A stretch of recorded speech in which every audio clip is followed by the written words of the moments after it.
Albracht, Tommy Castor. This is Sports Daily on Wichita's #1 sports radio, 97.5 and 1240 KFH.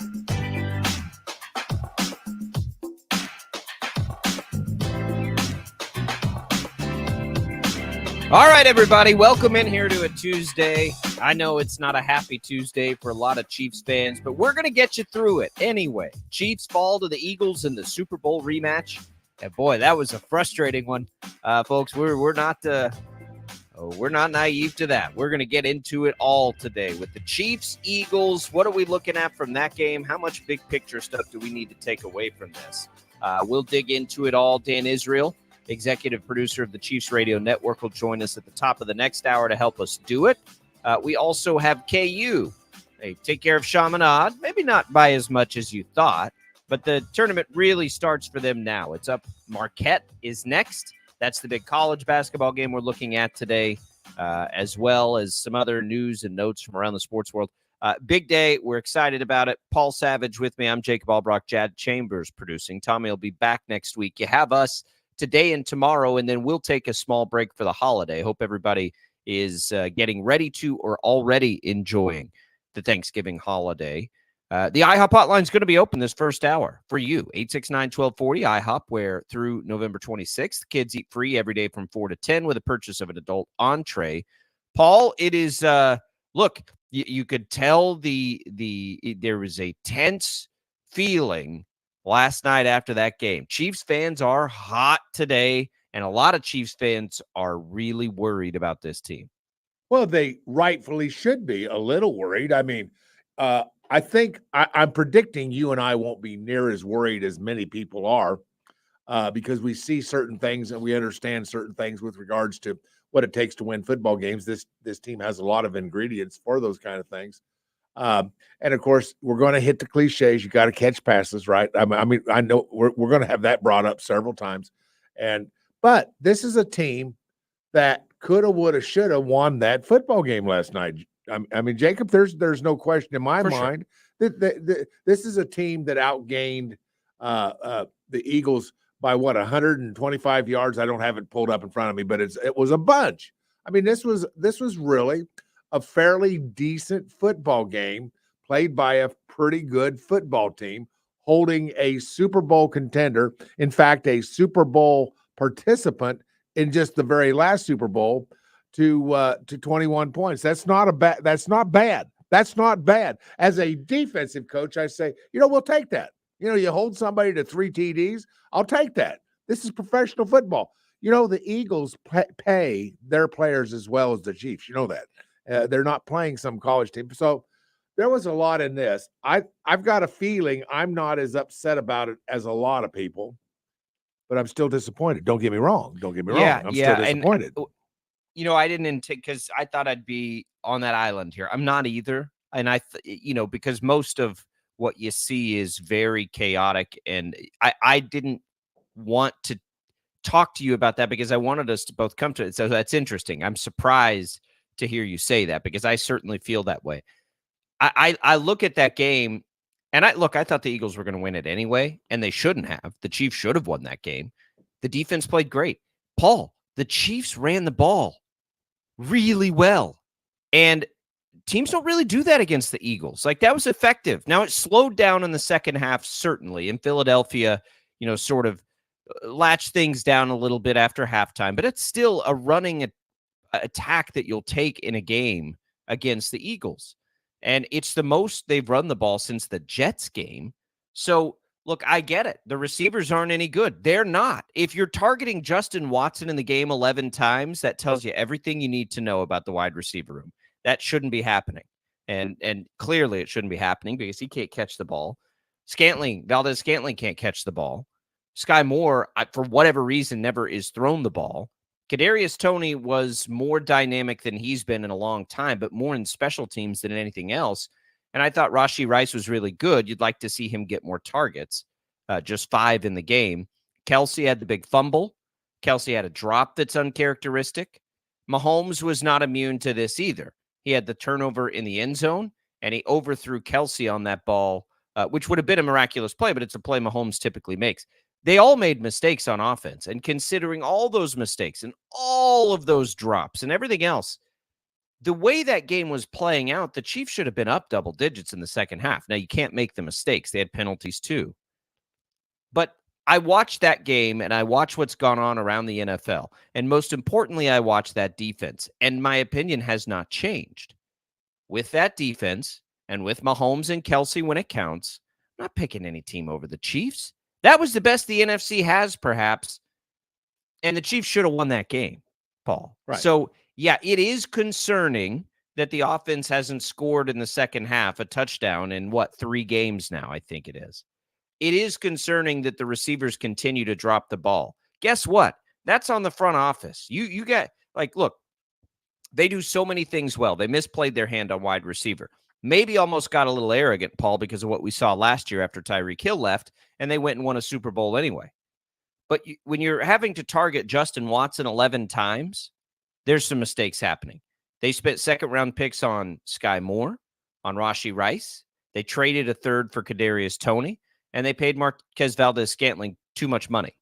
Are any of those moves the correct move? I'd say maybe Rashee Rice. I still think he looks pretty good. Other than that, though, no. I mean, you can't be targeting Justin Watson 11 times in a game. Do something else. That's not going to be the formula for the Chiefs, and they won't do that again. Right. That's not it. Credit to Malcolm yesterday, who joined us and was pushing the Watson over on his yards. Imagine if he would have caught just some more of those passes.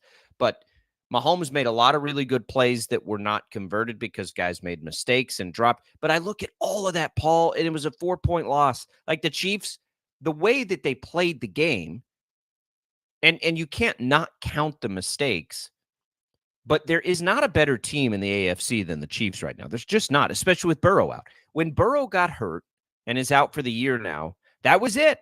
Like, there's not a better team. I brought that up to, there were probably 3 different text threads with freaking out Chiefs fans last night. Everyone said Baltimore. I'm like, guys, I know everybody likes Baltimore. Just go look. What do you think Vegas says about that? The Chiefs are almost 2 times more likely to win the AFC right now than the Ravens are, according to the odds. Right. Almost 2 times. The Chiefs are way better than their peers in the AFC, in my opinion. Now, if they continue to shoot themselves in the foot with, drop touchdowns, which is not something that's going to just magically get better, I get that. But an interception in the end zone, a Kelsey fumble, there were things last night that don't normally happen either. There were things that have been normally happening, and that's the concern. But there's nobody better in the AFC this year than the Chiefs, and they got a lot of time to figure it out. They'll probably win at least 6 of their next 7 games because their schedule gets soft now. If not all 7, they'll be fine. They'll be right in the mix for home field, and they'll be right where they want to be as long as 15 and 87 are healthy when the postseason starts. That is correct. Everything you just said was absolutely correct. But in the world of National Football League, in the world of that these guys operate in, you can't drop 5 passes because at least 3 of them, if memory serves, would have been first down. 1 would have been a winning touchdown. And it's not just the fact that you drop 5 passes. It's the fact that a bunch of those 5, and not all of them, but almost all of them meant something in the course of the game, to extend a drive, to win a game, to score a touchdown. Those were all problematic with regards to, how important were those 5 drops. And in the world of the NFL, you don't drop passes. Man, they're paying you a bunch of money. No. They're paying you, if you're a receiver, a bunch of money, and your job is to get open, make good routes, and catch the football, and then get yards after the catch. That's your job. That's all you do. That's all they expect of you. Everybody talks, well, they got to be a good stock blocker. I know, but some of the greatest receivers in the history of the NFL, couldn't stock block worth a hoot. That didn't matter, did it? You got to catch the ball. You got to get yards after the catch, but mainly catch the ball. And it was frustrating.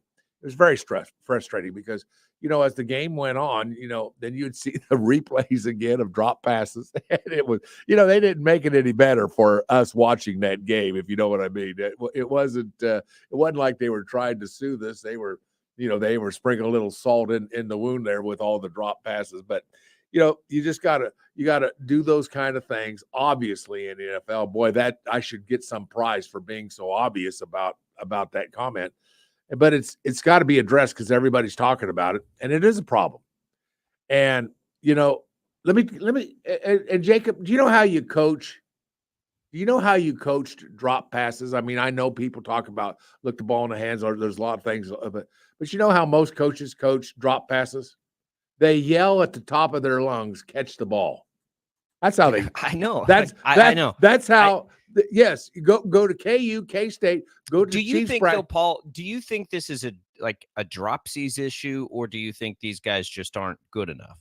I think that most NFL teams do a lot of due diligence when they look at drafting players or trading for players, for that matter of fact. Right. They really know their stuff. They know the ins and outs. They know more about these guys than their girlfriends or wives know about them, if you really want to get right down to it. I think it's a matter of something within that individual who maybe has a doubt about what they're doing, and that stuff creeps into your head, man. It gets tough. I wondered that because that may be the case with the younger guys, but Marquez Valdes-Scantling has been dropping bombs for a long time. Now he gets open on them, but I believe, and I think they pointed this out last night, or I saw it somewhere, and it doesn't surprise me at all because I've always thought this. Like, he has more dropped 30-yard passes than any player in football. No, I didn't know that. That's just sort of what he does. So they knew that. Doing due diligence tells you that because he did it forever in Green Bay. Right? He was always doing that. So there's a part of it of being able to get open in those spots, and there's another part of it to be able to complete those plays. And, Tyreek Hill, outside of a Super Bowl loss, just never missed on those plays. That's what made him so great. And they don't have that. And that's just a small part of it, but that is one part of it. And I think a lot of this is, all right, front office, like, I get it. And we said this all off season, and they did draft Rashee Rice. But it's like, you guys can't be satisfied with these receivers. And I'm not even sure how much better or worse this group is than last year. The only real difference is Juju Smith-Schuster, who in clutch moments did make plays. I just, like, you got, at some point, you can't just keep running out a same group of people. Fool me once. Justin Watson had 11 targets in that game, Paul. Justin Watson. Yeah. Justin Watson does not need 11 targets in a game. No. Somebody else has to step up. Well, they have to. You're not that. That's the thing that just is, like, blowing me away. Like, I get winning with Mahomes and just putting whoever around him. They won a Super Bowl that way last year. At some point, you got to address the position. Well, now, they won't be able to do that this year. And again, look, big picture, there's no hyperbole with what happened yesterday for me. The Chiefs are still the best team in the AFC. Mm-hmm. If the Chiefs and the Eagles played again tomorrow, I think that the Chiefs are better. I think in a lot of ways, they played better last night. Paul, you love the big men. The Chiefs dominated on the Lions last night on both sides. Both sides of the ball. Yes. You can't turn the ball over like that. Right. You can't have those penalties. You can't have those drops, obviously. But in most other terms, the Chiefs were the better team last night. Right? Like, they were much better on the lines. The defensive line for the Chiefs, you asked us yesterday who had the better defensive line. We both said Philadelphia. Boy, the Chiefs had something to say about that. That defensive line was outstanding last night. Yeah. And the offensive line, penalties aside, was really good too. Yeah. 5 sacks by the Chiefs. I mean, 5 sacks. Man, that's not bad, particularly on a guy like Jalen Hurts. He's not the easiest guy to sack. Jalen Hurts moves around the pocket real well, moves around outside the pocket real well. He is not that kind of quarterback. He is not a Tom Brady type that stands in the pocket and moves up when he has to. Jalen Hurts can move a little. He can do whatever he needs to do to avoid sacks. But 5 sacks. I mean, think about that and all the push. Now, let's give credit to the Eagles front as well, the defensive front, because they got some push and they got, they made Mahomes move a little and they got some push and they made him step up into the pocket and do some odds and ends to avoid a problem with a sack. Give them some credit, but they weren't as good as the Chiefs, were they? They were not as good as the Chiefs. Jalen Hurts was forced numerous times to to change whatever he wanted to do. Stop looking downfield and look at the rush to avoid it. And that's what you always love to do. So you're right. And other than the fact, it was very interesting how, Kelsey's little brother, who was on the offensive line, played center. He was singled out. And by the way, that was really cool. He's good. Kelsey's big brother. Yeah, Kelsey's big brother. He's good. I enjoyed them singling. Philadelphia pulls their center a lot. Not many teams do that. If you've ever noticed, Jacob, not the center in a lot of schemes does not pull very much, but they pull him, and he is really good. And it's hard to pull a center because the center is the tip of the spear. He's always a little bit farther forward than most other people because they got to be behind the ball, obviously, and the center can be over the ball, snapping the ball. And, he is really technique-wise. If you watched some of the slow motion things they did with him, he's got such great technique about his first step to clear his teammates so that he can pull.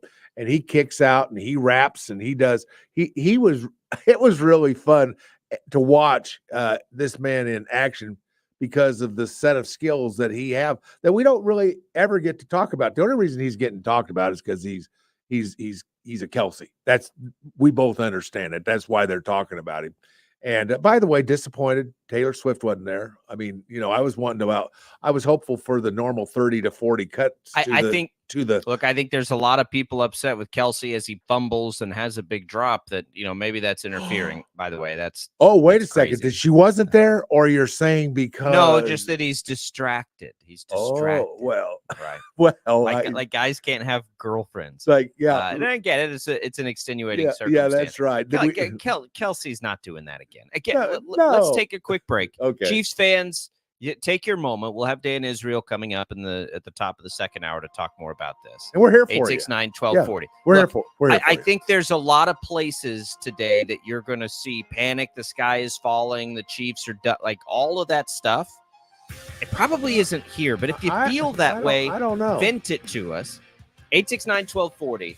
I'll give you more about why I think this is all fine. Big picture. Don't worry too much about this, Chiefs fans. Not too much. Worry, but, don't ruin Thanksgiving with this. 869-1240. We'll be right back.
All right, welcome back, everybody. Sports Daily here with you. Jake Albracht, Paul Savage.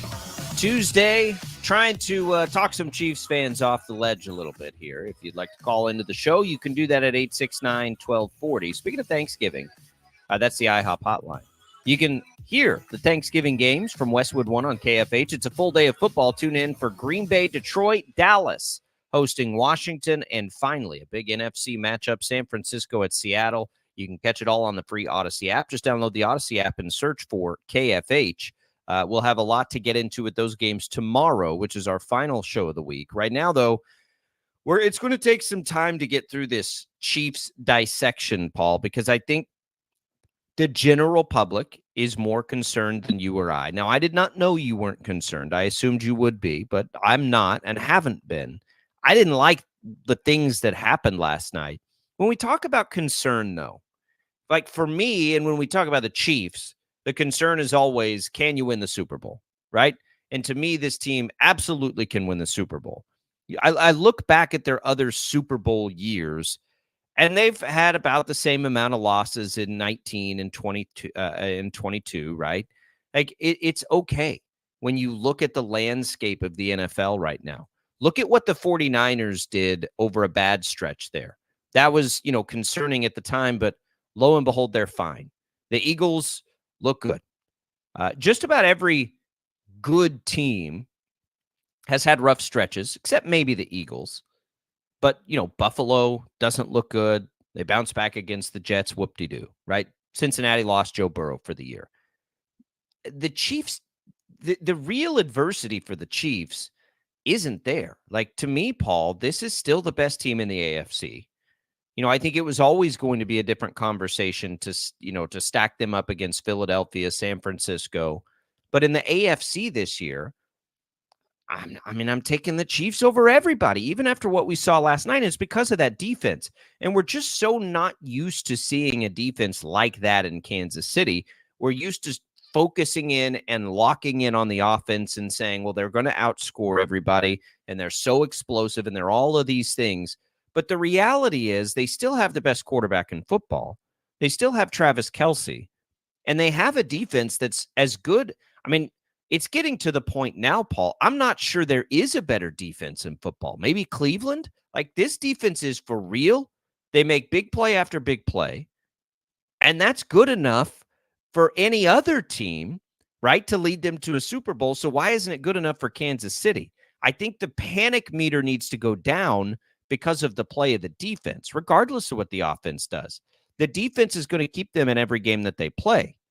So then it's like, okay, well, we know we have a chance in every game, and then we got Mahomes and Kelce. Well, before you turn your panic meter off, how about we talk about drop passes? Because you're not going to win certain games, close games, dropping 5 passes.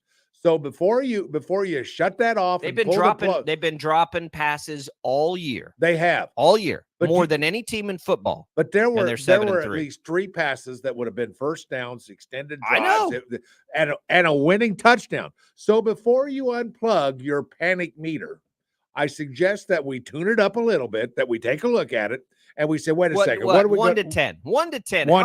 How panic are you really? Well, not just in reaction to last night. Two maybe, but it's basically all. But basically, it all has to do with receivers, and we know that you've got to be able to throw the fades, you got to be able to throw crossers, you got to be able to hit posts.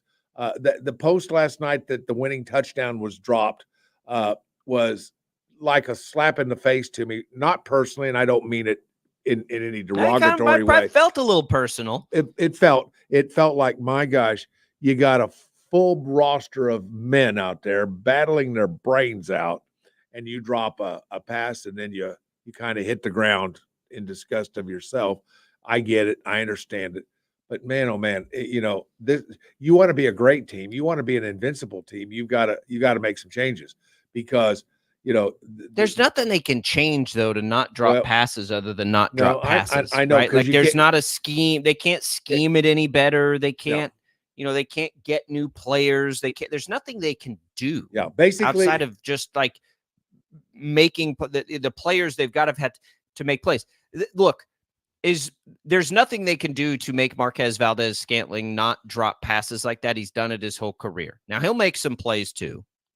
There's nothing they can do to make Justin Watson, better than he is.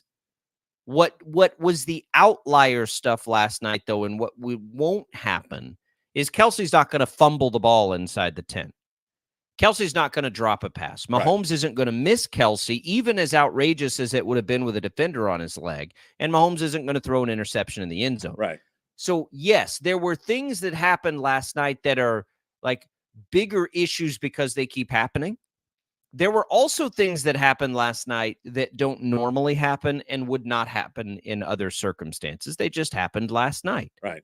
Right. And it mostly has to do with Mahomes and Kelsey. Right. Because what this is also forcing the Chiefs to do is rely on the run a little bit. Listen, that was a thing of beauty. Which is a good thing. That was a beautiful game when it came to running the football. They ran counter, they ran zone, they ran outside zone. Basically, what they did, they did a great job on scheming for particularly zone. They did a great. I mean, they were climbing to upper levels. Everything that you want out of a zone play, they were getting, and it was really fun to watch. This team has matured, and maybe because they don't depend as much, or they feel they can't depend on the passing game and receiving. Then maybe you get better with the run. Well, this team is not a bad running team. They looked pretty darn good last night. They got movement up front on most power type plays. I thought they pulled well, they countered well, they did a lot of things I thought very well. 168 yards rushing it, for goodness sakes. I mean, I think you'll take that. And by the way, Patrick Mahomes had 177 yards passing last night. It would have been 250, I think, because what was the drop pass? Yeah, sure. If that was probably just that 40 one alone, yeah, right? 40 or 50 yards. You think about that one and the one where he overthrew Kelsey on the play where he had the defender on his leg. Those two passes. And by the way, I saw a bunch of Chiefs fans getting on Aikman for saying he should make that throw. Patrick Mahomes literally sat on the bench and said, "I got to make that throw." Sometimes when it's Mahomes, you have to only compare him to himself. Yeah. That's a throw Mahomes normally makes, right? I know that it's not one that anybody else makes, but it's one that he normally makes. Yeah. And that was entertaining because just when he said it, you heard it. I mean, that was almost like it was scripted. I saw people jumping on Aikman on social. That's why I kind of stopped trying to tune into a game while going, in there. But I'm just looking. Tyreek Hill, by the way, defending Marquez Valdez-Scantling a little bit, saying that not as easy a catch as people think because of the lights. But the reality is that's why Valdez-Scantling is there. Hold on. That's the reason he's on the roster. Tariq, listen. You're pros. You're paid huge sums of money to do that. That's what you do. I mean, come on. And I'm not buying that. Particular player, that is his job. Like, that's why he's there. His job is to make that play, particularly. I don't know. Look, it is such a strange. I still like Rice is the guy, but only had 5 targets last night. Sky Moore had 2 targets.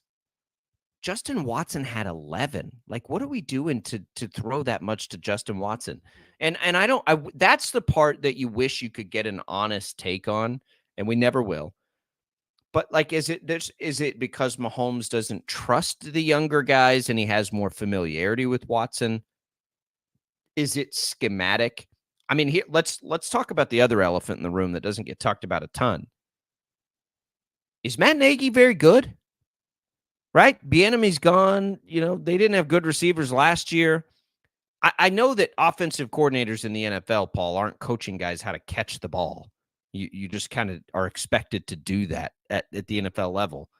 But like, I look at a game plan and like, why is Justin Watson getting 11 targets when you've got the other 3 there who I just like, it'd be one thing if Watson was making all the plays, but he's not, and not even close. Why is he getting 11 targets? How is that even happening? Because he's not any more or less prone to drop a ball than anybody else on the team. Right. And of course, Travis Kelce's getting 9 targets. So, I mean, And That's normal. I mean, expected. that's what he's going to get. And most of the time, he will probably lead this team in targets, and rightfully so, because they've gotten so creative, and he does such a good job.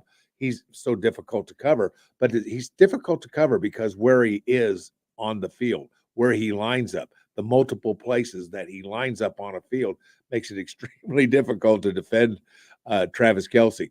But with that being said, you're right. 11 targets is a lot. Next, after Kelce was Rashee Rice with 5 targets, and then I'd like to see him with 11. Well, because he's the playmaker. Yes, like he's the best receiver in the room. I don't think there's much question anymore. Right, and even with that, there's not a lot of other than the drop pass, the one drop pass.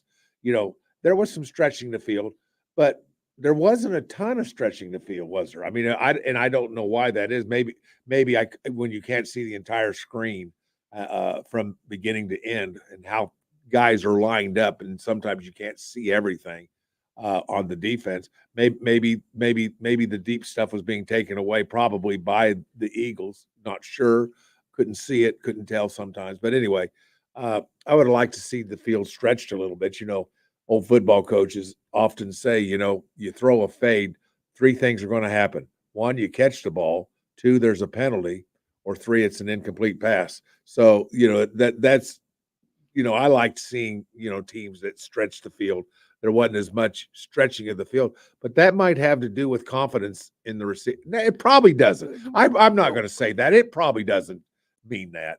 I mean, they've got to get open too. There's a lot of things that obviously happen before throwing the ball, and I think that's probably been Sky Moore's issue, for instance. But it's just like maybe Jerick McKinnon can get a little more involved. I think the ticket for the Chiefs, Paul, and what we'll see over time is a renewed commitment. And I know, look, I get it. It's Andy Reid. And we'll ask Dan Israel this. I'm curious if he sees the same thing. But I think what we're going to see is a renewed commitment to run the ball. I think it's late enough in the season now where you can start to lean into Isaiah Pacheco a little bit more. And I know you've been trying to I know that you're trying to preserve him to some degree, and I actually agree with that philosophy. But the reality is they can run the ball. And with that defense, that might be the ticket for a little while. But nothing they're doing is going to prevent players from there's nothing Mahomes can do or the coaches can scheme up that's going to make players catch the ball better. It's just that's the frustrating part because you're kind of stuck with who you've got here. Right. That's where the front office should have done a better job. I mean, quite frankly, of getting, I guess, better receivers in there. Brandon points out on Watson, he gets the targets because he's open. Mahomes said post-game he throws to who's open. I get that, and Mahomes has always been that way.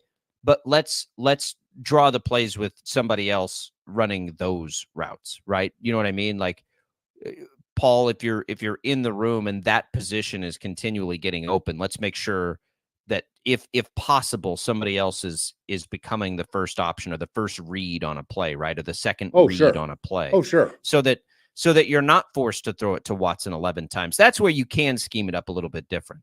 Like you can watch that tape now and be like, okay, let's try something else here. Maybe with let's not make it Watson that's getting open and being thrown to 11 times because Mahomes is going to throw to the open player, period, full stop. And I like that about a quarterback too. It's just like the expectation of Mahomes for these guys to make the plays they're supposed to make isn't going to change. And I do like that. So for the coaches, let's get in there and make sure the guy that is there is your more dynamic player. Mm-hmm. Watson has been a nice crutch at times, but 11 targets, that's too rich. That's too rich for him. So put somebody else in that spot if you can, right? And help them be that play. Like, and I get it. X receiver, Y receiver, Z receiver. I understand all that. If Rice can be the guy in the progression that gets targeted more than any other receiver, I think it will be a good thing for the offense. Kelsey's going to be the guy, but teams right now, Paul, if you're the opposing defense and you walk in and you're game planning the Chiefs, you're the defensive coordinator. Right. What is priority one with nothing else being very close? It's stopping Travis Kelce. Take Kelce away. I mean, anybody make these receivers beat us. And right now, they don't look like they're capable of doing that. So that's the way we've really seen the last 3 teams defend the Chiefs is just lock down Kelce. right? And they've got to adjust. Now, on that play where the drop pass was, I don't know if you noticed this or not. Which one? There were lots. Well, the touchdown that could have won the game late in the game. That Valdez-Scantling. Got it. Yeah, okay, that's what I'm talking about. When you look at that particular catch, did you see how much coverage was around Travis Kelce? They had him bracketed and they had somebody over the top on him. Literally 3 guys, checking down Kelce. And they've been defending him that way for a long time. Yeah. But on the drop pass, it makes it more important because you got man coverage everywhere else. Everywhere else, just by numbers, you're going to have man coverage. And in professional football, receivers get open. They know where they're going. Quarterback knows where they're going. It should be one of those deals. And of course, he was open. He was open by what? 2 yards, 3 yards, maybe 2 or 3 yards. He was wide open. He was wide open. He was wide open. I mean, it's by NFL standards, you don't ever get more open than that. Look, what's crazy too. And if you want to know about the greatness of Mahomes, I saw 2 things scrolling around. One, 21% of his incompletions this year have been drop passes. Right. 21%. And the other are those 4th down plays. The one you saw last night and the one you saw earlier this year that Sky Moore didn't make the play on. Right. We're talking 4th and 25. Oh, I know. And that ball's there on the money. You make that catch. Right there. Yeah. That doesn't happen for other quarterbacks. So if you want to speak to the greatness of that player who was great again last night and just was totally let down by his guys. I mean, totally let down by his guys. That was it. All right. We're going to take a quick break. We'll come back. We'll briefly hit KU Chaminade. It's really more about what KU has next, but we'll talk about that one just a little bit. And then we'll get to Dan Israel, executive producer of the Chiefs Radio Network, at the top of the hour. Glad to have you with us here. It's Jacob Albracht. It's Paul Savage. It is Sports Daily. That IHOP hotline open for about 20 more minutes, 869-1240, before we get it to a guest line. We'll have more coming for you on Sports Daily right after this.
All right, welcome back, everybody. Sports Daily. How much of the KU Chaminade game did we pay attention to? They win by 27. It was hard to find a line. I think I saw one at 42.5, so certainly not as big as they expected it to be. Look, I don't know how much we really care about that outcome as much, Paul, but, anything from last night that stood out to you? Of course, KJ Adams, the emotional return. His mother died after a long battle with cancer. Just, heartbreaking for that young man. It's been a long battle with her. It's been highlighted time and time again, but he was back with the team. I think that was the big standout thing for me, was just that emotional piece of it. But they get the win over the Silver Swords, and now the tournament really begins for them with a late game tonight against Marquette. That, boy, just cannot wait for that one. It should be a lot of fun. The one thing, whenever you mention Charbonnet, I mean, I sit and think to myself, here's a potential upset coming. And it's been almost 40 years. In fact, it's been a little over 40 years since, Chaminade had that 1982 victory over Virginia, which was the number one team in America, and beaten already two or three of the top 5 teams in America, led by Ralph Sampson. Does that name ring a bell for you? Because it does for me. And, Chaminade, which at the time I remember, I've never heard of this school. I did not know there was a school by the name of Chaminade. And it's funny how that stays with you all this time later, because every time I think to myself, oh my gosh, KU's playing Chaminade, you better be ready to play and come play hard, And obviously they're an NAIA school, and they're limited with money and who they can get. But that's the one thing that I take from this particular game is I get to name Chaminade. And that win against Virginia has stuck with me for, decades, really. But no, the thing that I got, and I did not see any of this game. Basically, I'm just going off of highlights. But I'll tell you what, Hunter Dickinson, I mean, it's going to be hard for him not to win Player of the Year. 31 and 11 last night. I had them both on in my basement. I've got I have. It's my greatest man achievement. I've got 2 TVs hung next to each other. You are a dog. That you can't be bragging like that. My God. Yeah, it's amazing. So I had the game on. I was watching both that and the Chiefs game last night, and it was fine. I thought I was watching. I was like, man, they should be winning this game by more. Those are weird things, though. I don't know how to really evaluate that. But Dickinson was incredible. It is good. And look, Kevin McCullough had another triple-double, Paul, 22, 11, and 10. Mm-hmm. And those two guys may be competing with each other for Player of the Year by the time this is all said and done, especially the way McCullough defends. But you did see some of the other guys get more minutes than they normally would. Elmarco Jackson, Johnny Furphy, and Jamari McDowell all had significant minutes. Parker Brown played a little bit. He's not going to be a main piece, but they do need him to be pretty good. And again, Timberlake's kind of getting played out a little bit here. He's kind of getting pushed out a little bit by some of the other guys, Elmarco and Johnny Furphy and Jamari McDowell. And I think I thought that after, oh gosh, what was it? Maybe the Kentucky game. I don't remember which game it was, but as I'm watching that, I'm just like, I don't think Timberlake's as good as some of even these freshmen. So we'll see what role he carves out. But I think, look, we get Marquette tonight and a game that I think should be just KU is an early 4.5-point favorite there. Marquette got their win last night against UCLA. UCLA lost a lot of players, so I don't really know what to make of the Bruins. That game was close, though. It was a 2-point win for Marquette, 71-69. They've been tested like that a couple of times this year. Illinois, they went to Illinois and won by 7, though. So you look at it tonight, and it's a 4.5-point game. I kind of like KU there, Paul. Kind of like that 4.5. I do. I think I do too. And by the way, speaking of Timberlake, he's got to get his numbers up before he gets more money. He only had 11 minutes against Shamanov last night, but he went 0 for 3, 1 for 5 from the field. He's got to come in and hit threes. He's got to start hitting some threes, or he's not going to see the floor a whole lot. Correct. Yeah, correct. Because that's going to be what he does for this team. That's right. Like, if nothing else, he needs to come in and hit threes. Correct. He just hasn't done that at a good clip yet this year.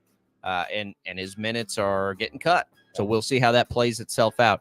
All right, 869-1240. We'll take a quick break. When we come back, executive producer of the Chiefs Radio Network. Perfect timing. Maybe?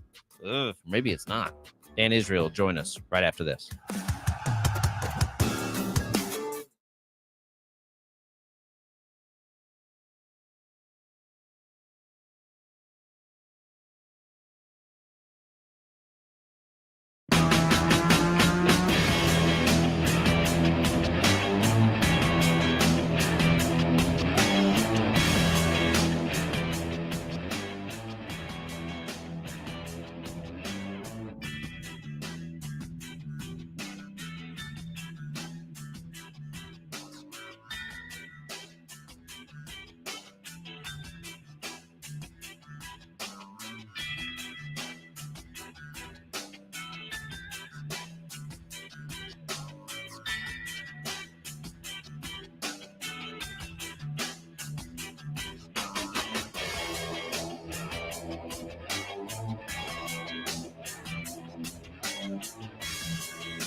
This is Sports Daily on Wichita's #1 sports radio, 97.5 and 1240 KFH. Caught! Touchdown! Kansas City! Hey, Chiefs Kingdom, we have you covered. Joining Sports Daily Live, executive producer of the Chiefs Radio Network, Dan Israel. Oh boy, Dan, we hoped it would be under better circumstances. Welcome back into Sports Daily. Jacob Albracht, Paul Savage with you on this Tuesday, joined by Dan Israel. You know, we came in, and I didn't talk to Paul intentionally to see where he thought. Neither of us are terribly concerned big picture with that performance. Certainly in the short term, there were a lot of things that were annoying last night. Dan, what did you know, sort of like vibe it for us? Is there how much concern is there after a loss like that with all the mistakes, or do you come out of it and say, boy, it took a lot of mistakes to barely lose that game? Which is it for you, and which is it, do you think, you know, did you get the sense last night from the team? You know, I think right now it's probably the mistakes are just foremost in my mind, but I do think later in the week, as the emotion starts to separate, it will be just a, hey, look, we were still in that game and we made so many mistakes. You know, I think it's interesting. The sky certainly is not falling. You're 7-3. You're the number 2 seed right now. You still have the ability to get to the number 1 seed. A lot of football left remaining. I think probably one of the brightest parts of this is the back half of the schedule, to me, doesn't feel as daunting as the front half. So we've kind of emerged through the worst part of our schedule. I don't think the Bengals are going to be quite what we thought they were going to be. I'm not sure what we have with the Bills. I'm not sure what we have with the Raiders, but it just doesn't feel quite as heavy going forward as it has to this point. With all of that said, last night, it felt like a complete reversion back to week 1, where we were talking about this wide receiver room. And Jacob, honestly, I owe you and Tommy, I know Tommy's not there today, but I owe you two and your listeners a little bit of an apology here, because honestly, I thought we were making progress here, but after last night, it just doesn't feel like that wide receiver room is progressing. And I don't know what the solutions are. I don't know what the problems are other than the drops. But something's got to change there, because you got one of the league's best quarterbacks under center, and he's throwing balls to guys that are hitting them in the hands, and they're not catching them.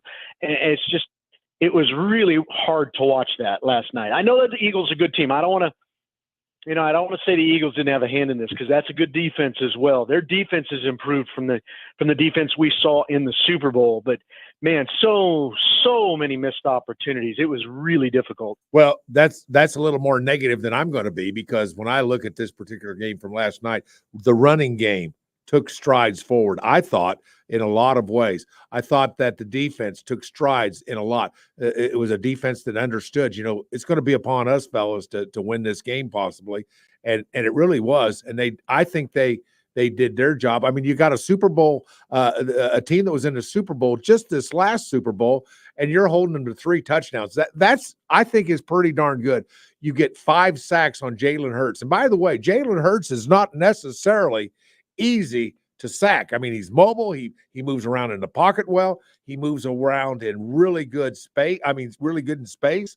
To get 5 sacks and a bunch of hurries changed how he played to a certain extent. You've got to think to yourself, there were strides made for this football team. But obviously, how do you overcome, 5 drop passes? Because everybody sees them, don't they, Dan? Oh, yeah. It's going to be a highlight reel. It's yeah. It's not the one you want to watch. I guess Eagles fans will, but certainly Chiefs fans will. Right. You make an excellent point, though. I did think the running game was really effective last night. I'm not sure why we had 20 runs in the first half. I think they were getting 4.5, 4.7 a clip. And Pacheco looked good. Even Clyde Edwards-Helaire got into the game and had a couple of big runs. We opened the third quarter with 3 straight runs, and then it just seemed like we only had 10 runs for the entire half. And it just seemed like we got away from it. And it's hard. I get it. Patrick Mahomes is your quarterback. But right now, with the receiver room the way it is and the running back room the way it is, why isn't this a running team? I mean, it's It's an odd thing for us to say. We've been such a pass to run the football. Maybe we need to switch and get back to run the football to pass, because I did feel like they got away from the running game. And frankly, probably was part of the problem in the third quarter. These third quarters are just absolutely eating us. But the running game, no doubt, looked good. In the defense, as you mentioned, outstanding. I mean, I think A.J. Brown's one of, if not the best receivers in the league. He's certainly putting up the numbers right now, and they held him to one catch, and his tandem really wasn't much more effective. I think they had a total of maybe 80 yards receiving. But I thought that defense just did an excellent job. And guys, you gotta applaud Trent McDuffie right now. I think he is playing about as good as you can play in that position. The only thing he's missing is an interception, and man, he's going to get it. It's close. He batted that ball down. What an athletic move to bat Hurts's pass down and defend that. And I felt like the defense really played well last night, and they kept you in this game all the way to the end. It did, and it will continue to do that. And I guess that's why Dan Israel, executive producer of the Chiefs Radio Network, why my panic meter isn't just like pinging super high is because I do think the defense, look, the receivers are going to drop passes, right? Like, fool me once, fool me 30 times. Like, the group, not including Travis Kelce and maybe Rashee Rice, they're going to drop passes. They just are. But Kelce's not going to fumble inside the 10, miss a first down reception. Mahomes isn't going to miss Kelce on a different first round reception and throw an interception in the touchdown. Those are things I think that don't go big picture.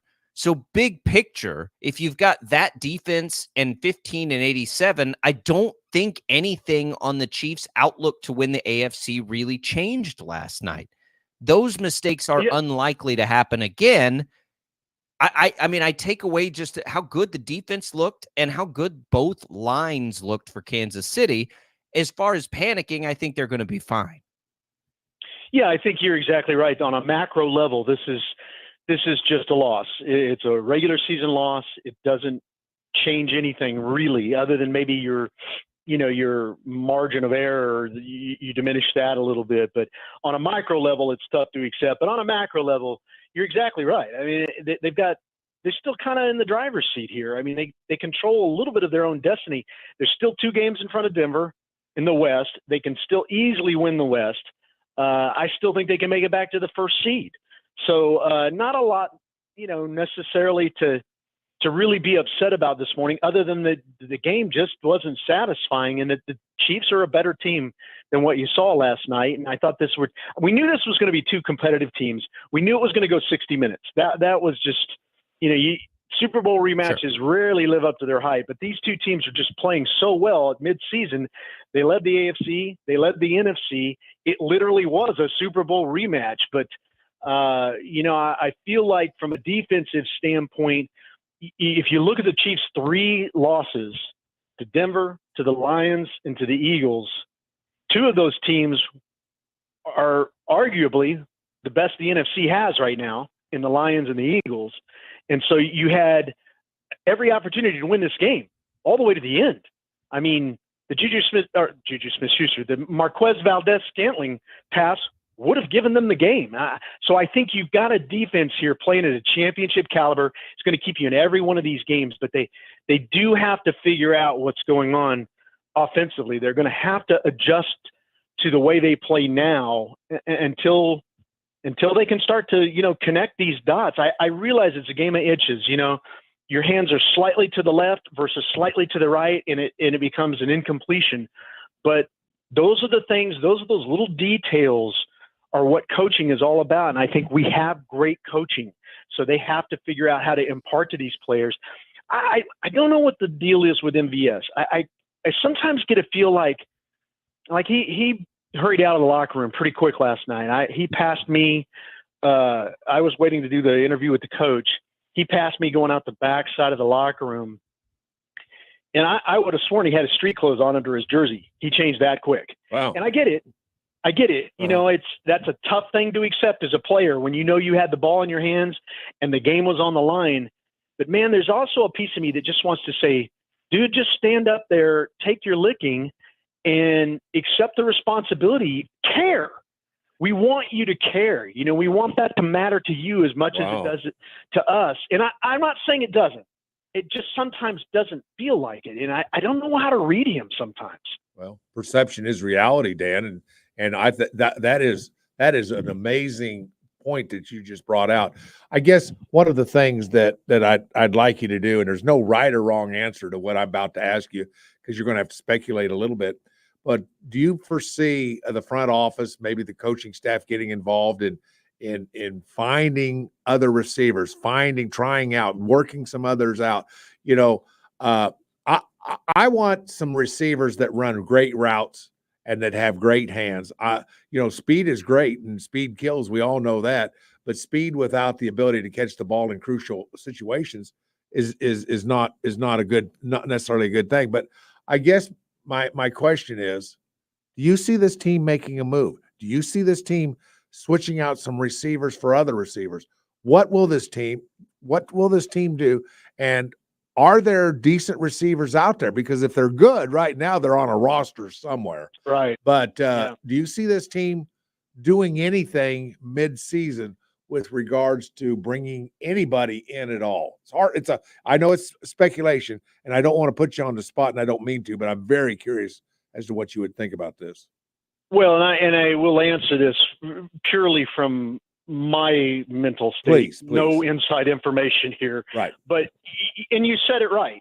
If there were an abundance of receivers out there, then the Chiefs would really have a responsibility to go figure out how to bring competition into the wide receiver room that isn't there now. But I just don't think they're out there. Plus, I think, let's face it, guys, the Chris Jones deal a little bit hamstrings the team. It's not like there's a ton of money there. I got you. And, so I think there's a lot to look at. I do think, at some point, the players need to take that accountability on themselves. If I'm a wide receiver in that wide receiver room, I am saying I'm going to do what Tony Gonzalez did every day after practice. I'm going to catch 100 passes. Wow. I'm going to catch 100 passes till I haven't dropped one. And I'm going to keep doing that day in and day out. I'm going to catch passes. I'm going to catch passes. I'm going to catch passes until nothing goes into my hands and comes out. And I feel like at some point they got to take, I'm not sure what happened with the Justin Watson route where it looked like he was bending it in and Mahomes threw it outside. I don't know if he truly did. It looked like he ran the wrong route. I don't know if he truly did or not, but those kinds of details, the studying, the physical preparation, whether that's a mental preparation, whether that's physical preparation, having your body eating the right things, all of those things that these coaches have hammered into these individuals for years, it's on them to do it. And so at some point, they're the guys out on the field playing, and I feel like these guys that are in that room right now need to figure out how to take responsibility and go fix themselves, because I'm not sure the Chiefs can go out and get somebody to bring in to make the kind of difference that we would need to make. Well, and Dan, let's think about it too. Like, I think the coaches need to adjust to. It can't be the best thing for Justin Watson to have 11 targets in a game. And that's no offense to Justin Watson, but you've invested 2 second-round picks and other guys and a third-round pick in Tony. They have to be able to, and I know Mahomes says he throws to the open guy. Maybe put other guys earlier in the read progression so that they're open to. You can't target Justin Watson 11 times in a game. Yeah, no, you're absolutely right. And I realize that he may have the best connection with Watson right now that he has, but Tony, Sky Moore, when they have these opportunities, Marquez, when he has the opportunity, here's the thing that absolutely drives me crazy about MVS. If you looked at the Germany game, man, I would have been so motivated if I had been him coming off that Germany game where I had a couple of plays, I was wide open and didn't connect. I would say I'm going to bounce back. I mean, even though we won in Germany, I didn't think he had a good game, and he had the opportunities to have a good game. So I really would have bounced back in this game, or at least I feel like I would have tried. I'm not saying, again, that he didn't. It just sometimes doesn't feel that way. Where is Sky Moore these days? Where is Kadarius Toney? When they have the opportunities and they are targeted, they have to make plays. And I feel like, if only one guy's going to make the play, well, yeah, the quarterback's going to go to him more often. It's the exact same scenario with Travis Kelce. The only difference was they were double and triple teaming Travis Kelce last night. And so he had to find somebody besides 87 to go to. Well, it's going to be an interesting situation. When you look at the defense, there's got to be something special that we say about, the push. I thought that physicality, I always look at the physicality up front between two teams, and the physicality for the Chiefs was so much better on the defensive side of the ball. We did a little deal yesterday where we asked two other co-hosts who they thought would have the better defensive line production, and several of them said, well, the Eagles. But it turns out, while the Eagles had great moments, Kansas City up front, that's the difference. You're getting push in the middle. You take away that little step up pocket from a quarterback. Talk a little about the front grouping with the Kansas City Chiefs and where they've come, where they're going, and just how good are they in this league.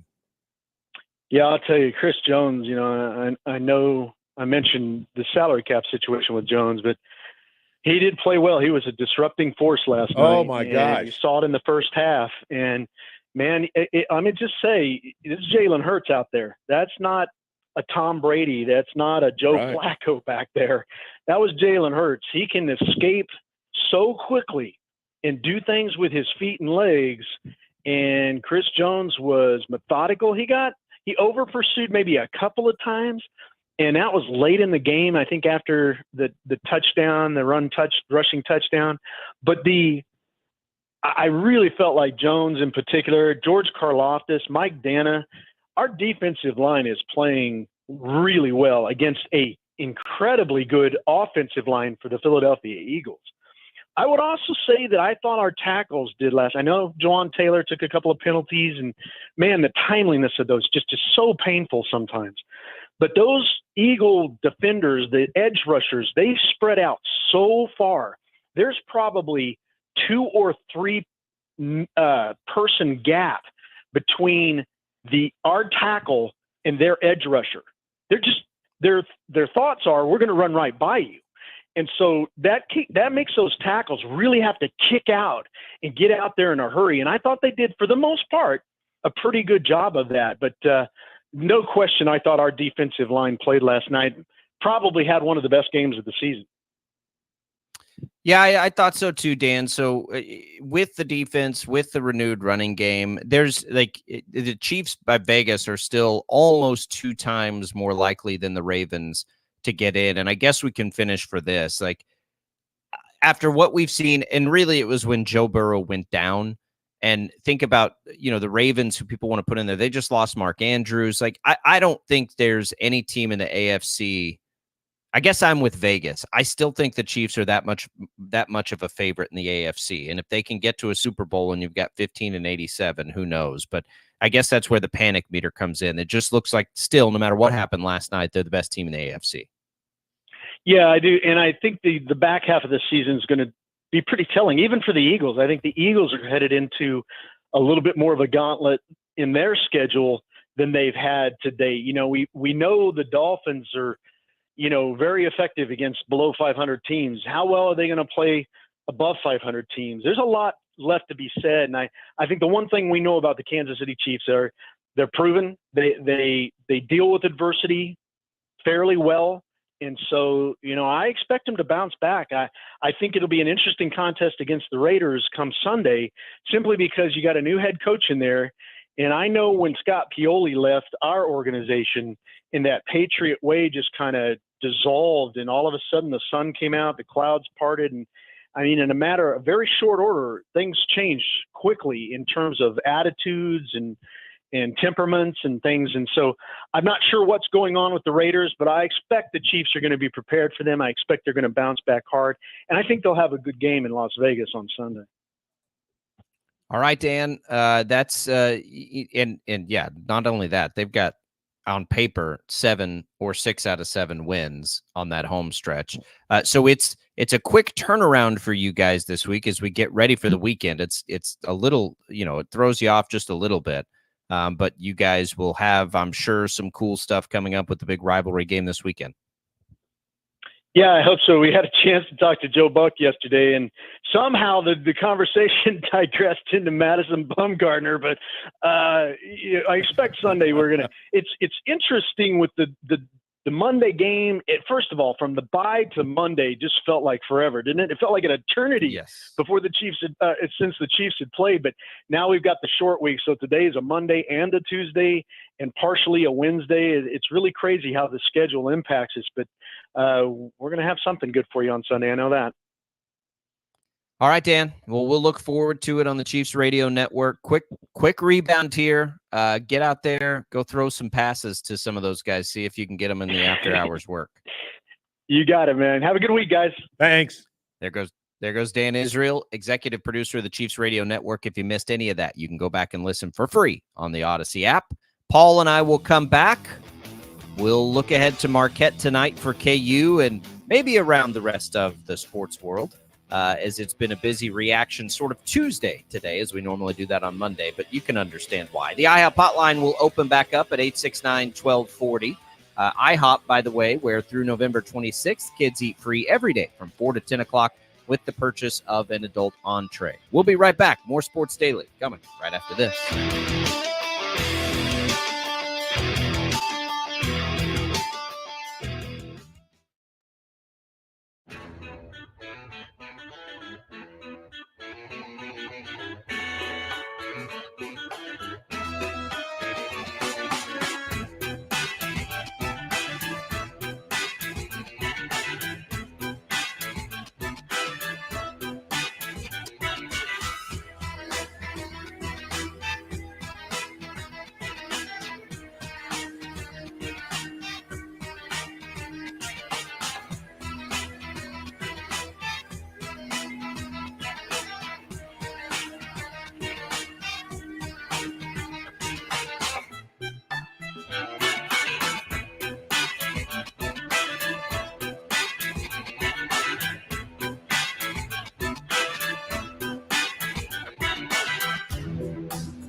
Sports Daily is on KFH.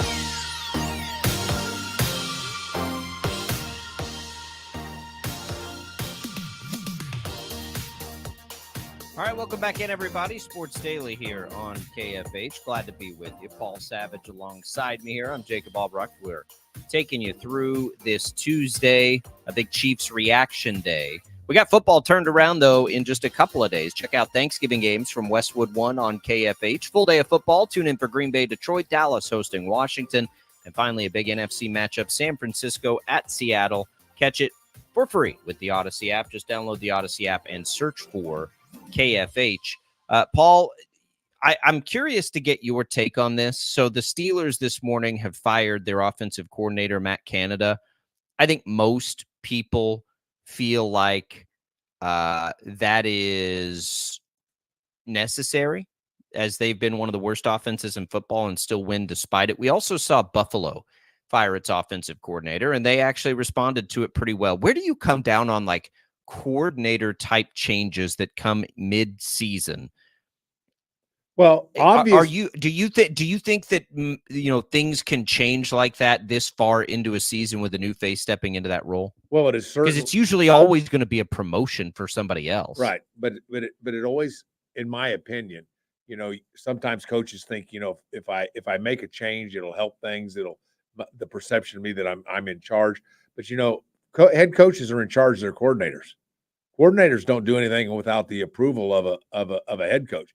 And you're probably aware that, at least at the college level, and even at the NAIA level and up, most coordinators that I've been around produce a game plan and present it to the head coach, usually around, Monday, Tuesday, somewhere in that area. Here's the game plan. Here's what we're going to do. And a head coach always signs off, makes changes, does what it wants to do, makes changes. I'm not crazy about firing, but on the other hand, you look at the situation in Pittsburgh, right now they're 29th in yards, 28th or 29th or 30th in points scored. You look at literally every category up and down the offensive stats, and the Steelers are dismal. They're not very good. They're maybe better than two or three other teams in most categories that are important. That can't be. Now you're winning games, but you're doing it with defense, opportunistic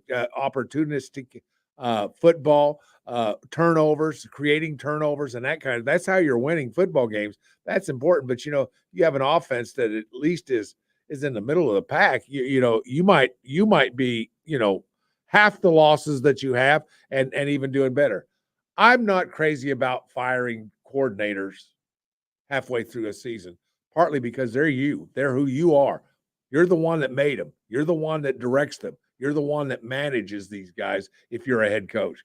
I'm not crazy about it. Don't like it, but I understand why it can happen.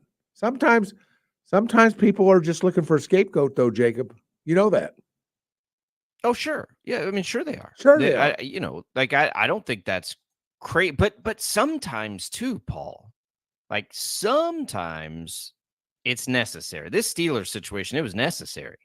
And it probably has more to do, or as much to do with, I should say, the fact that their young quarterback isn't connecting right with the face there, and you got to make a change. You got to make an evaluation and see if he's the guy and all of that stuff. But you gotta be able to do something. I just think it's interesting to see. And those are two contenders. So you're talking about Buffalo and Pittsburgh. Those are two teams that think they're going to be into the postseason, right? So it's not like they're just so bad that they just feel like they can make a change to get a little better. Buffalo responded after one game, right, against a good defense in the Jets too. So we'll see. But I think that I think it gets interesting. And I think that you sit there and you look at those kinds of moves and wonder, do they really do any good? But that's sort of been the headline here this morning for that. Would you do it? Would you do it, by the way? If I was the Steelers, yes. If I was the Bills, no, I would not have. Right. That was the Steelers. It's probably needed to happen for a long time. All right. Let's look at this Maui Invitational. All right. You've got just an incredible lineup of games there tonight. Even in the losers bracket, you've got Syracuse and Gonzaga, which should be pretty good. But you've got Tennessee, Purdue. Man, are you kidding me?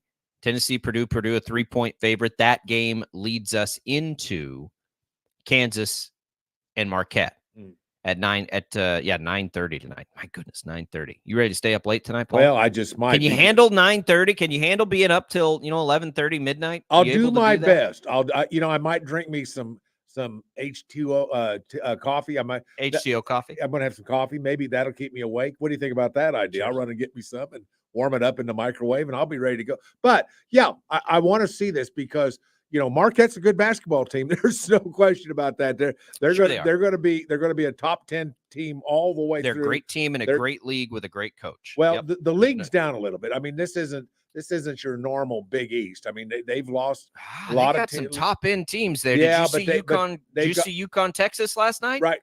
And I get that, but I'm talking about the league as a whole. I mean, already they only have 4 teams. Creighton's really good.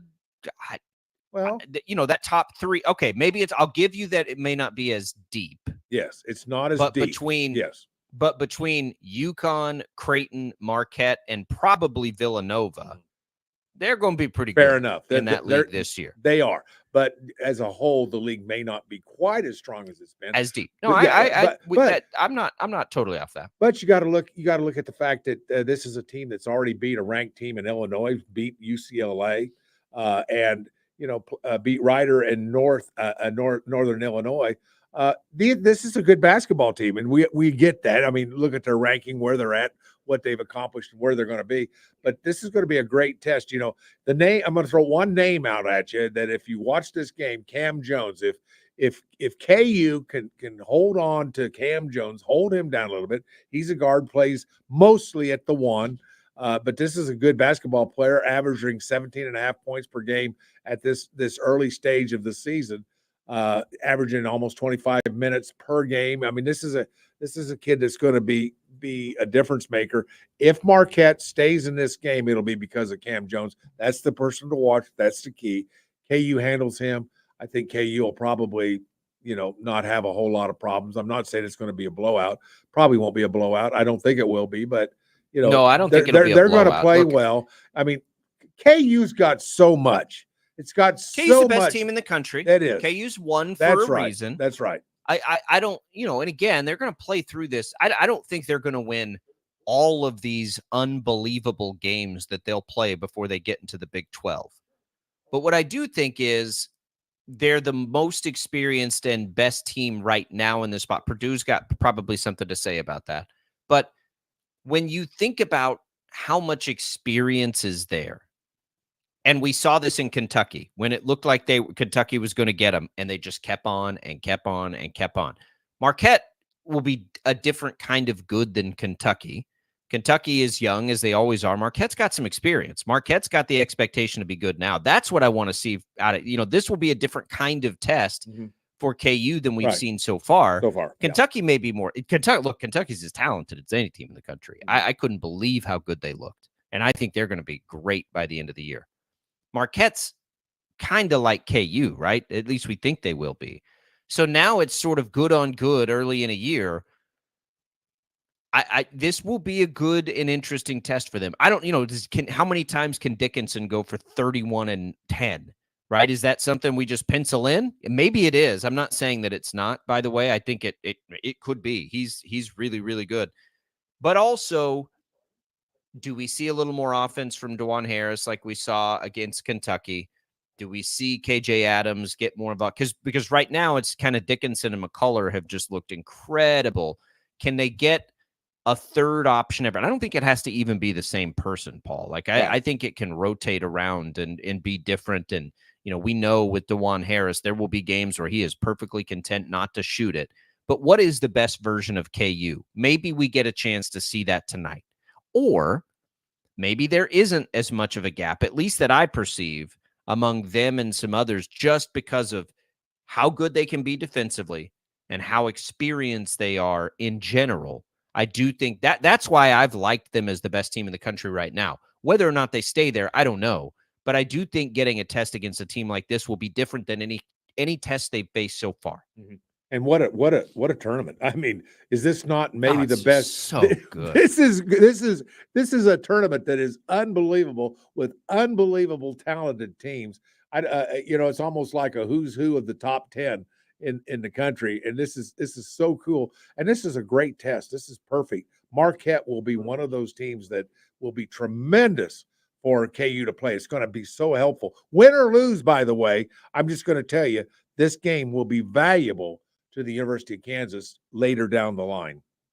Yeah, I agree with that. Yeah. All right, let's get a quick call in. Earl wants to chime in. We'll go back to a little Chiefs talk, by the way. That IHOP hotline is open, as we've told you. Earl, what did you think last night? Neither of us are, like, the panic meter for us isn't pinging very hard. I know it is for a lot of Chiefs fans. You're as good a Chiefs fan as there is out there. Where's your panic meter with the Chiefs last night?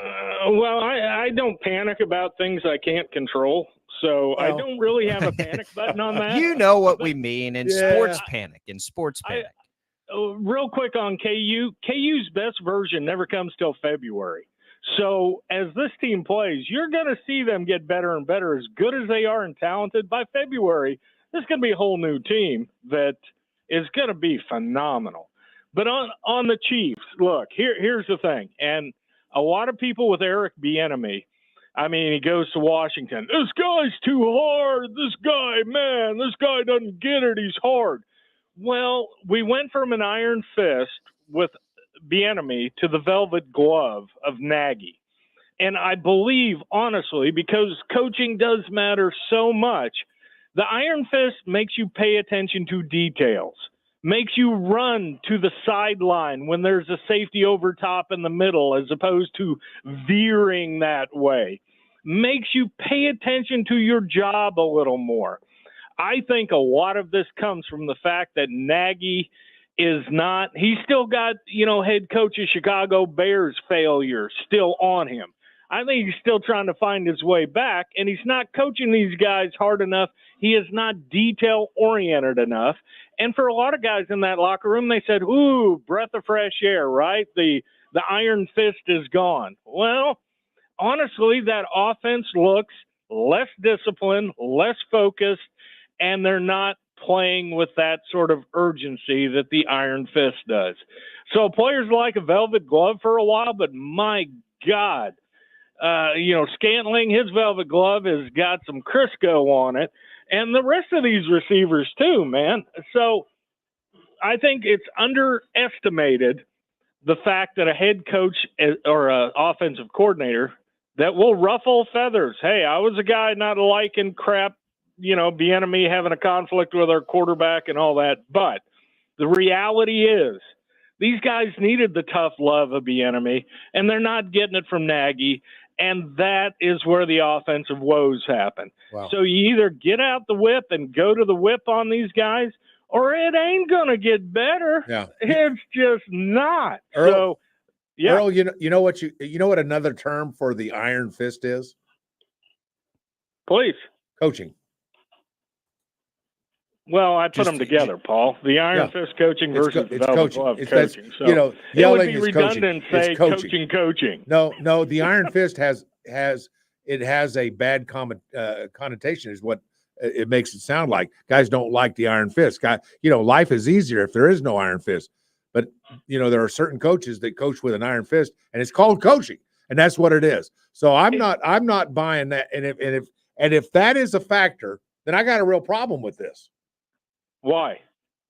Well, because since coaching does matter, if you change the approach of the coaching and the results reflect the change in the coaching and you want it back to the way it was, why would you have a problem with it? He's saying he has a problem if the players don't respond to that kind of coaching for the Chiefs. Well, okay, look, man. Paul, think of it this way, man. Right. You've coached a lot of young guys a while, right? Sure. When they're at home and everything out, and back in the days when parents actually did discipline children, when they got to go away from college, they were footloose and fancy-free, right? That is correct. Same kids, but a whole different attitude. That's correct. Well, these players who played under Bieniemy, they were under a pretty harsh parent. And now Nagy's in there. He's like, we're off to college now. We can be devil may care sort of thing.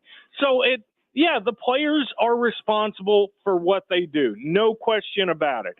But sometimes it helps to have a little dude in your ear saying, nah, don't do that.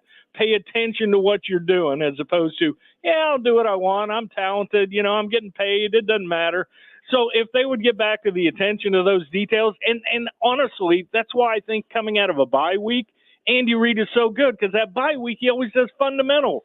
He does. Right. And coming into this, then they didn't get it. Somebody didn't get the memo. And we're on the same page with the part about the Iron Fist, because I like that, the way that is. There's nothing wrong with discipline. In fact, if you want to be great in the game of football, it requires discipline. It is one of the ingredients in winning. Discipline. I mean, honestly, unless they're going to, yeah, or maybe the players just aren't good enough because they can't catch the ball. And who knows? There's always that. Have a great day. All right, Earl. See you, Earl. Good point. 869-1240. You mentioned that HTO coffee, Paul. Let's give away a couple of those right now. Let's do it. Great time to get in there and check it out. You can get some HTO Brewhouse iced or hot coffee. It's more than just great tea over there at HTO. Pop in, check it out, maybe for the holiday week while you're out and about with family. We'll get you 2 of those cards. Those are available for you at the East location in Wichita or in Derby. Of course, the West location's got all your tea needs as well. We'll be right back. Chad will get us a winner. First caller to the IHOP hotline right now. Get a couple of free brew houses from HTO, 869-1240. We'll come back. Last full segment right after this.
All right, welcome back, everybody. Sports Daily here on KFH. We'll get a new CFP ranking tonight, Paul.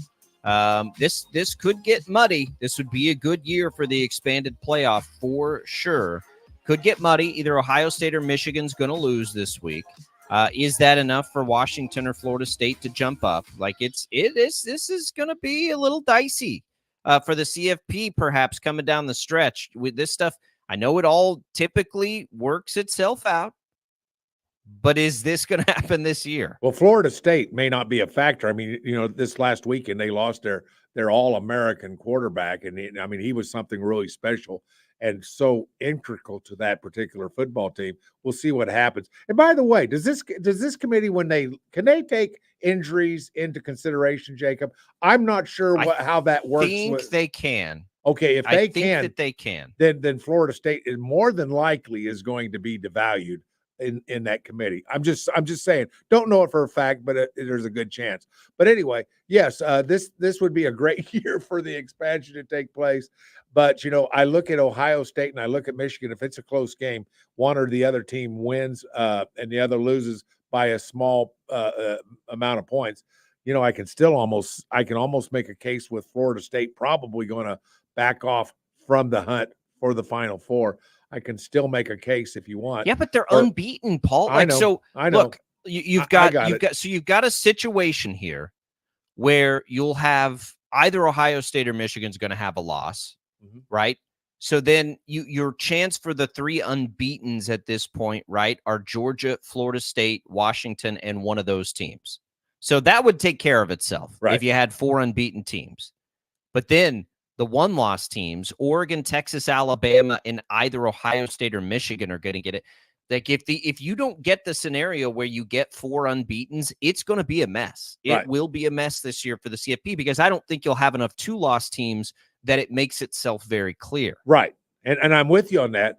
But all I'm saying is that a loss, if it's a close loss, hard-fought loss, it's not going to devalue Ohio State or Michigan as much as you think it's going to be because you look at the college football today. I think you can make a case, and many people are making a case that the Pac-10 or the Pac-12 is probably one of the best, is probably the best football conference in America now. But who's second? I'm telling you, it's not the SEC. I think it's probably the Big Ten. The SEC would then be probably Big Ten's garbage. It's a Pac-12. Big Ten's great at the top two, when you look maybe top three. Yeah, but when you look at the top, they're darn good football teams, and that's kind of what I think the Pac-12 has a case to be made as the best conference in college football this year. Washington, Oregon State, Arizona's in the mix. Utah, who I know you love, they're loaded. The Pac-12 is really, really good this year, top to bottom. Right. Ironic, isn't it? It is. And look, we know that if you're Georgia, if you're Florida State, if you're Washington, you're good if you win all your games, right? Because if let's say whichever the outcome, let's say Ohio State beats Michigan or Michigan, that one-loss team is not going to be ahead of the other unbeatens, right? So we may get four unbeatens here, and that'd be kind of crazy, right? We've never had that where you've got four of them, and I think that can happen here. But you'd have basically four conference champions make their way through unbeaten. So we'll see. We'll see. All right, we'll come back. Paul's got a mention here of something he's got coming up soon in his thespian life. Congratulations to Joe from Eastboro. Quaint little town there, nestled into Wichita, for winning that HTO Brewhouse coffee. I'm going to step out. Paul will get you the rest of the way. He'll let you know what's coming up in the theaters if you're into that, and what's coming up on the networks today. We will be back tomorrow. Let's make some picks, Paul. I think I've decided. Let's do some picks. We'll do it early. I hope so. We'll get Tommy's picks. We'll do that. I'll talk to everybody tomorrow. Paul will be right back to wrap things up here on Sports Daily. Got it. Hello, this is Evan Lease with David Lease Plumbing. Looking back on the year, it's always shocking how it seems to go by so fast. This is a great time to reflect on all the blessings God has given to us and to be thankful for all we've received. Thank you to all of my customers, contractors, and suppliers. Without the patronage of our customers, the business of our contractors, or the support of our suppliers, David Lease Plumbing would not be the company it is today. It is because of all of you that my employees and I are able to earn a living to support our families. I, along with everyone at David Lease Plumbing, would like to wish you and your family a very happy Thanksgiving. Come and enjoy a free birthday boil at Hook and Reel. Valid only with a minimum of a 2 entree purchase, proof of ID, and also valid 3 days before and 3 days after birthday. Located in Town East Parking Lot, East Kellogg. Dell's Black Friday event is their biggest sale of the year. Shop limited time deals on laptops like the stylish, innovative XPS 13, engineered to do it all on the Intel Evo platform. Plus, save big on ultra-sharp monitors and top brand accessories. It's the perfect time to upgrade any home, business, or gaming setup powered by Intel Core processors. Shop now at Dell.com/deals to take advantage of huge savings and free shipping. Again, that's Dell.com/deals. Hey, Brent, love the color. If you had to choose, would you watch paint dry or compare benefits plans? Compare benefits plans, obviously.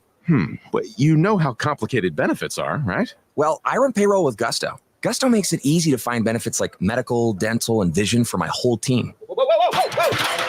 Oh, sorry. I'm going to need new glasses. Don't worry. You're covered. Choose benefits without the mess. Visit gusto.com/radio to sign up for free. Crazy J's Furniture and Sleep Shop is Wichita's largest in-stock bunk bed dealer and mattress retailer, offering dozens of styles of brand name mattresses and bunk beds at the best price in town, guaranteed. Triple bunk beds, loft beds, twin overfull, and many other styles of youth beds, plus firm, plush, pillow top, memory foam, and hybrid mattresses, all in stock, ready for delivery or pickup today. Special financing available. Open 7 days a week at 1026 South Oliver and 604 North Tyler, or online at crazyjsbedshop.com. Say a steal in town. Who makes your first impression all it can be? Pave the way. Are you looking to replace or repair your pavement or perhaps install a new driveway or parking lot? Call Pave the Way, the pavement professionals at 316-990-5855 today for a fast free estimate for all your asphalt and concrete needs. Or visit them online at pavethewayusa.com. Pave the way. Kicking asphalt every day. I'm Bob Burke, founder and chairman of Burke America Parts Group, a family of brands that includes RepairClinic.com, an appliance and HVAC parts solution company that's grown into an international brand. Before AmericanEagle.com, we partially launched a new technology platform developed by another firm. American Eagle helped take our technology to a whole new level with digital marketing, software development, and business insights into our key markets, appliances, HVAC, and outdoor power equipment, and did so both on time and on budget. AmericanEagle.com has the resources, experience, and talent needed to produce solutions. Our new technology platform, developed by AmericanEagle.com, has produced tremendous results with higher traffic, conversion, engagement, and online revenue. If you have any home repairs you need to take care of, check us out at RepairClinic.com. If you need a world-class website or technology project, then I would highly recommend AmericanEagle.com. Call AmericanEagle.com at 773-NETWORK. That's AmericanEagle.com, 773-NETWORK. I'm Ben Winters. I'm not an actor. I'm an attorney. Really. If you've been hurt in a wreck, don't make the mistake of assuming insurance companies are on your side. They're not. That's why you need the best representation in Wichita. And according to the Wichita Eagle, Patterson Legal Group is the best law firm in town. We've recovered hundreds of millions of dollars for our clients. In a wreck, need a check? Call us today. Patterson Legal is the way to go. Call 550-0000. The KFH Studios, powered by Devon James Injury Lawyers. Call 888-8888. That's 888-8888. Monday Night Football last night, Super Bowl rematch. The Kansas City Chiefs hosting the Philadelphia Eagles at Arrowhead Stadium. The Chiefs were behind in the second half. Looked like they had the miracle play they needed. Mitch Holtis with the call of the game on 98.7 and 1330 KNSS. Second down 10. Chiefs down by 4. Snap to Mahomes, retreating. He's unloading it long. He's got Valdez-Scantling, and he cannot hang on to the ball. He drops the ball in the end zone. A deep post pattern. The Chiefs had it. They had the defender beat. And Valdez-Scantling on a deep post had the deep safety beat. And Valdez-Scantling drops the ball at the 1 yard line. Final score, the Eagles win 21-17. The Chiefs in the second half, punt, fumble, punt, fail on fourth down. 0 points in the second half of the third straight game for the Chiefs. I'm Ted, the Sports Head. Wichita's most listened to sports radio, 97.5 and 1240 KFH.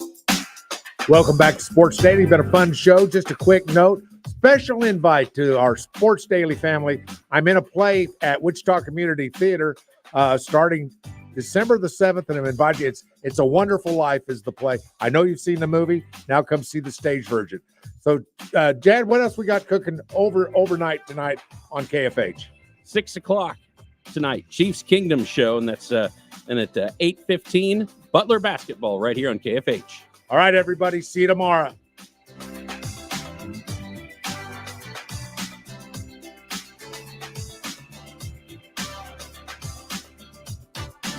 Sports, lighter news, and great comedy with Bob and Tom Mornings, 97.5 and 1240.